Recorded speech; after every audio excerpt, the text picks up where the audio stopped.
Egunon, hablemos de este libro llamado Estatuto de Cataluña. Tengo aquí dos versiones.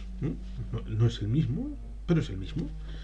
La versión en castellano, castellanicio, y la versión en vascuence, como dirían los malvados. Es decir, en euskera. ¿No? Euskera. Que me vino en este sobrecito. Conté un ejemplar del nou Estatut d'Autonomia de Catalunya de 2006. Generalitat de Catalunya, Gencat, Calabria, Barcelona. Es un documento que pone aquí, Pascual Maragall. El Estatuto de 2006 es una obra colectiva. Hemos demostrado una vez más que Cataluña es fuerte cuando los catalanes expresamos libremente nuestra voluntad. Hemos escrito una gran página de nuestra propia historia.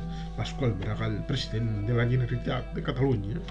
Pues este librito me llegó por correo, como señalado en ese papelito, y me llegó en euskera y castellano porque yo lo pedí así. Había una disposición en la página web para pedir en el idioma de tu gusto, porque estaba en todos los idiomas de la península ibérica, lo cual es de agradecer, porque son tan oficiales el gallego, el catalán, el euskera, como el castellano y otros más, como también estaba en inglés, en francés y en alemán, si no recuerdo mal, que tampoco me interesaba demasiado. A mí me interesaban estos dos idiomas, aunque no sé si lo pedí en francés y en inglés, pero solamente tengo un recuerdo de tener estos dos, por lo menos en este momento y aquí a mano.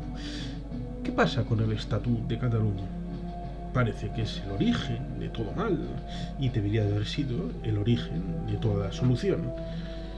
¿Cuál es el problema? El problema es la bilateralidad y la lealtad federal que se dice en el caso de Alemania, por ejemplo, pero normalmente a nivel Madrid se suele hablar de la lealtad de los de abajo, de los autónomos, es decir, de las comunidades autónomas, respecto al poder federal en Madrid, cuando es algo que debería de ser bilateral, en tanto en cuanto la responsabilidad de unos con otros es exactamente la misma, y los parlamentos, tanto el Congreso de los Diputados como el Parlamento de Cataluña, emiten normas con el mismo rango, es decir, leyes. Se suele decir, es que el proceso en un land como Baviera, en Alemania, no hubiera llegado a las situaciones en las que hemos vivido de 2017 en adelante. Y es verdad. Pero ¿saben por qué? Porque no se hubiera permitido que se hubiera llegado a ese nivel de confrontación.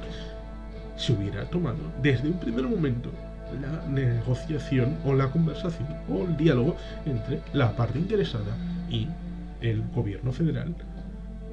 Por ejemplo, en el Bundesrat, que es una cámara no de segunda lectura como es en España, el Senado, sino es una cámara en la que están presentes los gobiernos de los Land, con lo cual es el diálogo en el propio Berlín político entre los Land, el Bundestag, los diputados por población, y el gobierno federal alemán.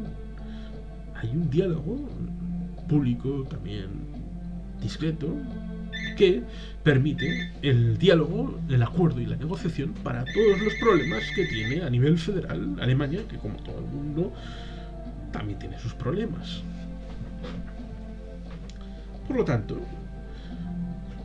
cuando se produce la negociación del Estatuto del año 1979, son muy interesados y salen en portada cada vez que van desarrollando los artículos y se van publicando.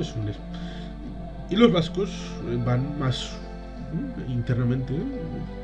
Eso sí, es curioso porque en el periodo de llegada y negociación los vascos alquilaron una avioneta privada y llegaron como un cuarto de hora antes al registro del Congreso de los Diputados, con lo cual la primera comunidad autónoma de España y lo será por siempre, por lo menos mientras no cambie el régimen democrático, es el País Vasco, y por eso la Ikurriña tiene que ondear preeminentemente y después, como segunda, la de Cataluña.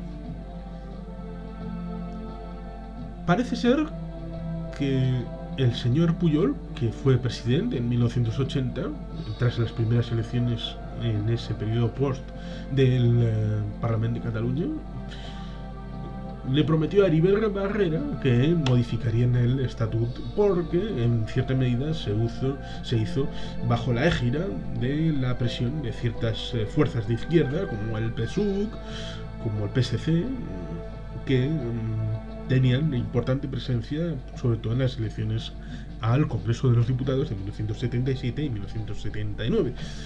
Y eso le hizo prometer en esa primera legislatura, en la que fue Heribert Barrera, si no recuerdo mal, presidente del Parlamento de Cataluña, porque hubo un primer acuerdo en la legislatura 80-84 entre Convergencia y Esquerra Republicana de Cataluña, que gobernaron juntos.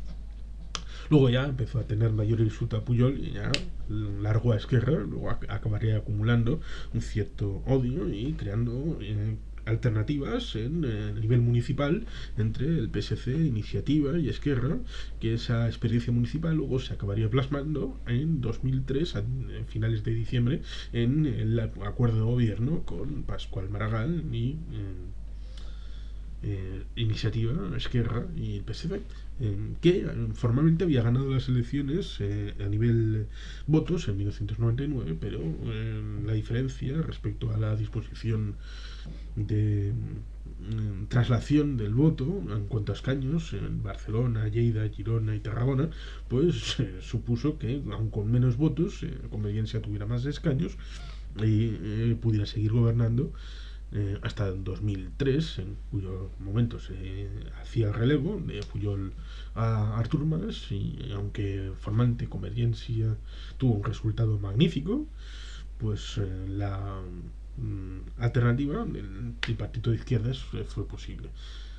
Jordi Pujol nunca metió la zarpa en la renovación del Estatuto de Autonomía, supongo que porque, como dice Xavier Rius, no tenía ningún interés específico en abrir la caja de los truenos, la caja de Pandora, respecto a un montón de temas que podían estar encima de la mesa, o alguno dirá que simplemente porque no se atrevió. Pascual Maragall, como bandera de enganche para sectores del catalanismo, que también estaban incluso dentro del PSC, llevó como bandera de enganche la reforma del Estatut en esas elecciones de 2003 y en el Palau Sant Jordi, si no recuerdo mal. El señor presidente, José Luis Rodríguez Zapatero, todavía no era presidente, había ganado las elecciones primarias en el año 2000 a José Bueno por 19 votos, y lo sería después del 11 de marzo de 2004, aunque en ese momento, en 2003, a finales, nadie daba un duro por el señor José Luis Rodríguez Zapatero, más que como líder de la oposición, con el presidente M. Rajoy, que lo acabaría siendo en 2011, pero todo el mundo lo daba por supuesto que tras Aznar vendría Rajoy, el designado por dedo, en septiembre de 2003, por el Comité Ejecutivo del PP en Génova 13. Pues el asunto estriba en el que José Luis Rodríguez Zapatero, secretario general del PSOE, dijo: Pascual, como estamos aquí, voy a hacerte una promesa, que es que el Parlamento de Cataluña, el estatut que salga del Parlamento, lo apoyaré. Y Pascual, así atónito, se levantó de la silla, que era una silla como de cervecera de plástico, y empezó a aplaudir, él en solitario, porque, bueno, luego vinieron todos los demás, pero la imagen nítidamente se me quedó de que Pascual, de pie, él solo, aplaudiendo a lo que acababa de decir el líder del Partido Socialista.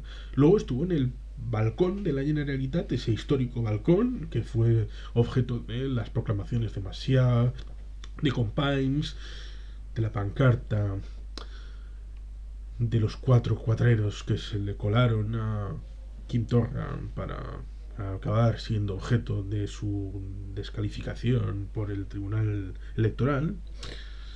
Pues ahí estuvo José Luis Rodríguez Zapatero en la investidura del presidente Maragall, con el tripartito, con Carlos Rovira arriba y todo aquello.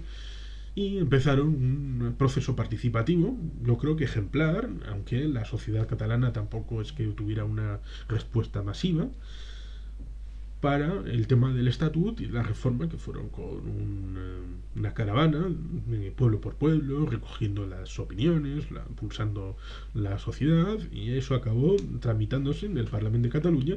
De 135 escaños votaron a favor de ese dictamen 120. 120 de 135 del estatuto que salió del Parlamento de Cataluña. Solamente votó en contra 15 escaños. Pero esos 15 escaños eran los del Partido Popular, que era muy importante a nivel España, con lo cual eso tiene su dificultad en tanto en cuanto formalmente se solían aprobar los estatutos de autonomía con una mayoría cualificada, pero teniendo enfrente al Partido Popular eso no era posible sino una mayoría como mucho absoluta, es decir, una mayoría simple, una mayoría de más votos que sí que no, y posiblemente alcanzando la mayoría absoluta, es decir, más de 175, pero en cualquier caso no teniendo la posibilidad de... Con lo cual, por eso, se llevó a cabo una negociación política en Madrid, lo cual a mí me resulta aberrante en tanto en cuanto con los partidos franquicia que están tanto a nivel territorial como a nivel general, solamente se debería de llevar a cabo una sola vuelta de negociación, o en Barcelona o en Madrid, porque no puede ser que estés negociando con los mismos dos veces, una vez en Barcelona y otra en Madrid, que es lo que pasó. Y se acabó negociando con el Partido Socialista Obrero Español una fórmula de adaptación del concepto del estatuto tal como estaba planteado, fundamentalmente con el cántabro Alfredo Pérez Rubalcaba. Y así tenemos que llega un momento de impasse en el que al final acaba entrando Artur Mas y negociando en Madrid con Convergencia y Unió, sacando adelante un texto que era bastante distinto del que había aprobado el Parlamento de Cataluña. Y ante esa vicisitud, Esquerra, que había votado evidentemente en Cataluña que sí y estaba dentro del gobierno, se movió a la abstención, abrió una participación dentro de sus afiliados y los afiliados exigieron votar que no en el referéndum, y eso supuso la ruptura del tripartito. Se expulsó a Esquerra, eso sí, durante unos meses, porque cuando entró en vigor el estatuto se convocó elecciones que fueron el 1 de septiembre, no, el 1 de noviembre, el Día de Todos los Santos, que coincidió que no era domingo, sino era día entre semana, lo cual causó una cierta perplejidad para todos aquellos que no recordaban que las elecciones generales, por ejemplo, hasta 1982, incluida, se celebraron en un día distinto al domingo, pero luego se hizo la convención de que las elecciones tenían que ser un domingo para la mayor participación de la gente, aunque es algo que probablemente haya que revisar en algún momento del futuro. Pues en ese 1 de noviembre se hizo las nuevas elecciones al Parlamento de Cataluña y luego las consecuencias fueron las que fueron. Bueno, pues el asunto está en el que Esquerra exigió el voto negativo a sus dirigentes y eso fue lo que hizo, votó en contra del propio estatut. Evidentemente el PSC pidió el voto favorable y el Partido Popular, que había votado en contra en Madrid y que pidió el voto negativo y que entre medias había hecho una pantomima horrible que tiene consecuencias negativas incluso a nivel de hoy, recogió 4 millones de firmas contra Cataluña. Todo el mundo lo interpretó así. Aunque dijeran que era contra el estatut y todo eso, era contra Cataluña. ¿Por qué? Porque votaron a favor del estatuto de Andalucía, tanto en el Parlamento de Andalucía como en el Congreso de los Diputados, normas que estaban absolutamente calcadas y plagiadas del Estatuto de Cataluña, que fueron posteriormente anuladas en la sentencia de mediados del año 2010, en julio, en aquella infausta sentencia del Tribunal Constitucional, que tuvo un ponente, luego se le retiró porque el texto que estaba haciendo no era válido, hubo unos tejemanejes importantes ahí dentro de la composición de la mesa que estaba juzgando el estatuto. Pues en Andalucía, cosas que fueron denunciadas por el PP fueron apoyadas por el PP en Andalucía, y en Valencia pasó tres cuartos de lo mismo con la cláusula CAMS y otros elementos que están dentro de la disposición del Estatut Valenciano de aquel año 2006. Es de estas cosas que si no te las cuentan, no te las crees. Porque depende de quién seas, el instrumento vas a utilizarlo en una orientación u otra. Si eres un gobierno de una comunidad autónoma que eres muy mucho español, no pasa nada que tengas herramientas de negociación de tratados internacionales, aunque sea con Marruecos. Pero si eres Cataluña y lo gobierna un malvado y pérfido separatista, entonces tienes riesgo de hacer cosas de separatistas. Como si fueras eso, Peter Griffin, ahí, Adolf, ¿qué haces? Oh, cosas nazis. ¿Mm? Entonces los separatistas son malos y hay que darles menos herramientas. Por aquello de la bilateralidad, ¿no? Si son parte del Estado, tenga quien tenga la competencia, el Estado la está ejerciendo. ¿O es que la Generalitat es algo que ha venido desde Marte, un marciano ha llegado y ha impuesto una cosa exógena y es un quiste que hay que despejar y eliminar a toda costa del cuerpo de la nación española?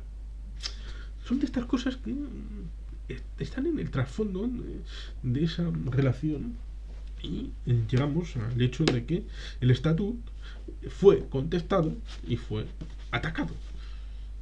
Durante 4 años se estuvo con este estatut de que salió del Parlamento y luego minusvalorado por el referéndum para que pueda entrar en vigor tras la negociación aquella en Madrid.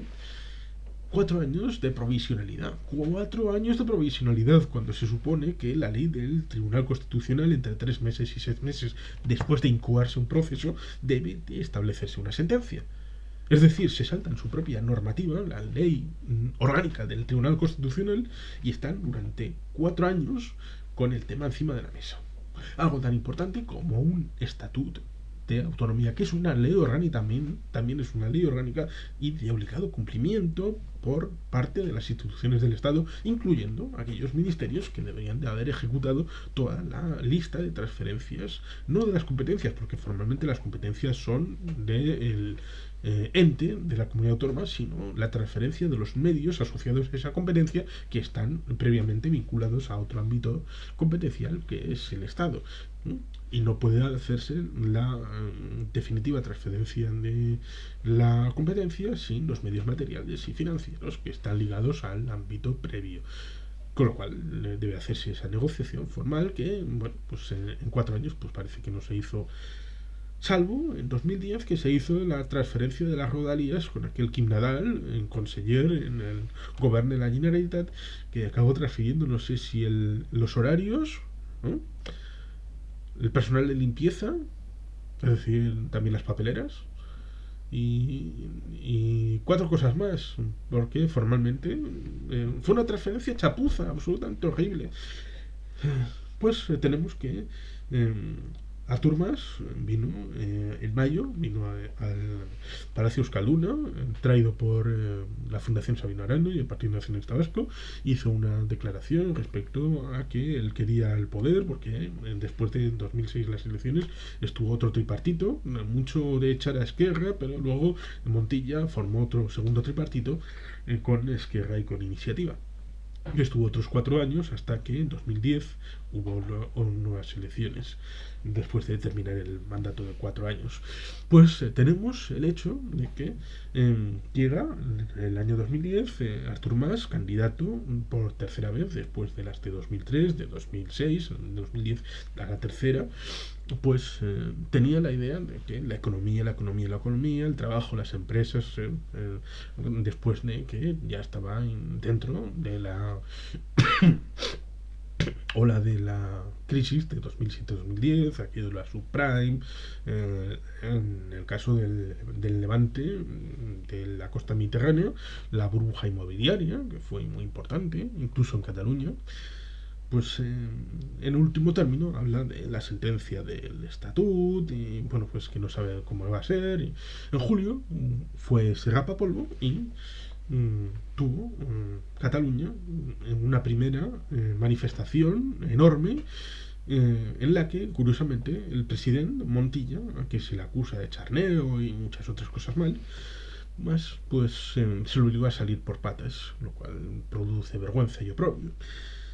Y a partir de ese momento se desencadena el llamado proceso. En 2011, 2012 sobre todo también, con aquello de la forma de pacto fiscal que fue desechado pronto, confundir la Plaza San Jaume con Cataluña entera, bueno, pues todo lo que ha venido todo después.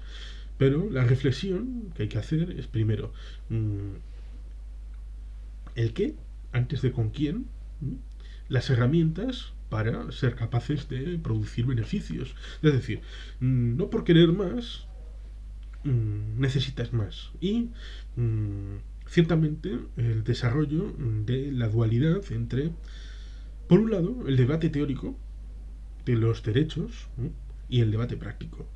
Porque por un lado está el debate sobre los agravios, los agravios contra el autogobierno de Cataluña que se produjeron en los años 80 y en los años 90, que son muy claros, incluso con incumplimiento de sentencias del Tribunal Constitucional, dándole la razón al gobierno de la Generalitat o a Convergencia y Unió, que esas no se ejecutan, pero las que son en contra sí se ejecutan.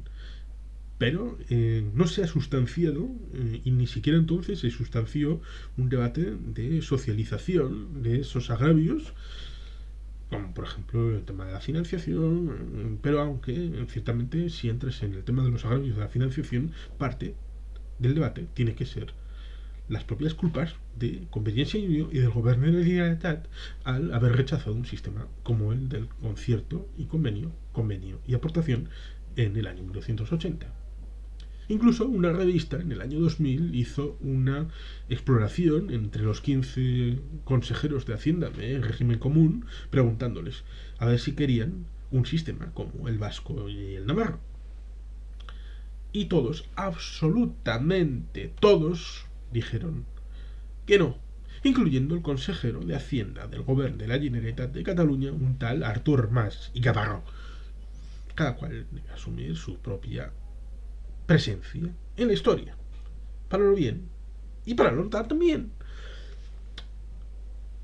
Pero ese debate teórico sobre los agravios es distinto, completamente distinto, de lo que ha pasado en la realidad, en la práctica, para gestionar esos agravios. Porque uno puede tener la razón, pero no por ello tienen que dársela. Tiene que luchar para convertir esa razón teórica e hipótesis en una razón práctica, en el hecho ordinario y en la ordenación jurídica. Trasladar esa razón a la realidad. Y ahí es donde está la madre del cordero, porque es donde ha venido el problema respecto al proceso y las ausencias y las carencias de hechos reales, mucha declaración, mucha república de los 6 segundos, mucho papeluco por ahí, pero luego la gestión en la práctica es donde ha venido los problemas.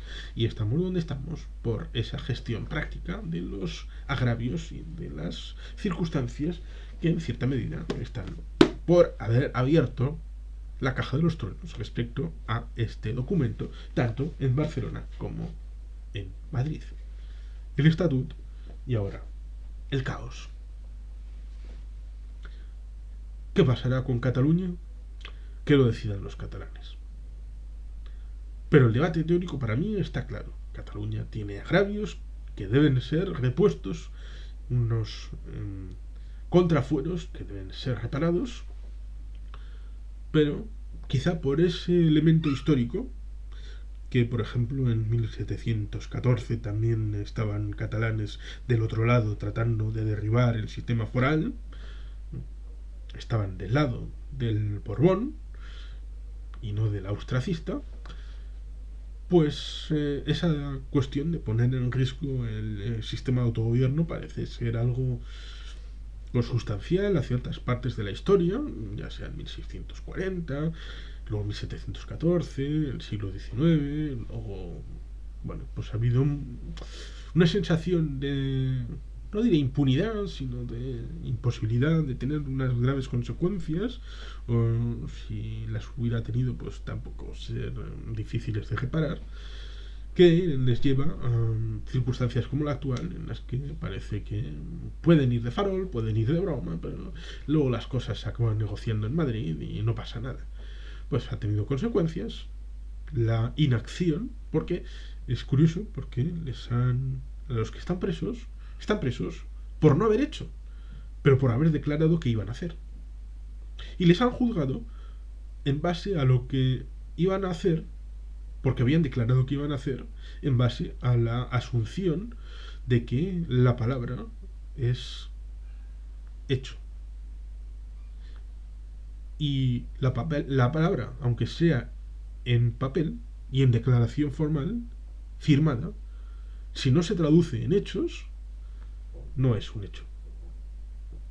Y por lo tanto, todo el tema práctico del proceso ha sido una catástrofe para Cataluña porque no ha significado sino perjuicios y pérdidas. Y no ha supuesto más que eh, enardecer los sentimientos y las emociones al pueblo de Cataluña. Y hechos absolutamente nada.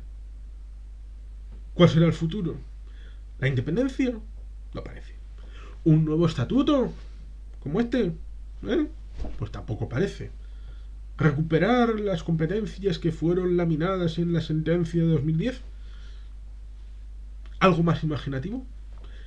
Porque al fin y al cabo lo importante es la operatividad de la capacidad de autogobierno, que eso también lo han puesto en duda, porque se han centrado en ámbitos de debate soberanista, de que si independencia sí o no, cuando ese es un debate que interesa mucho a Madrid.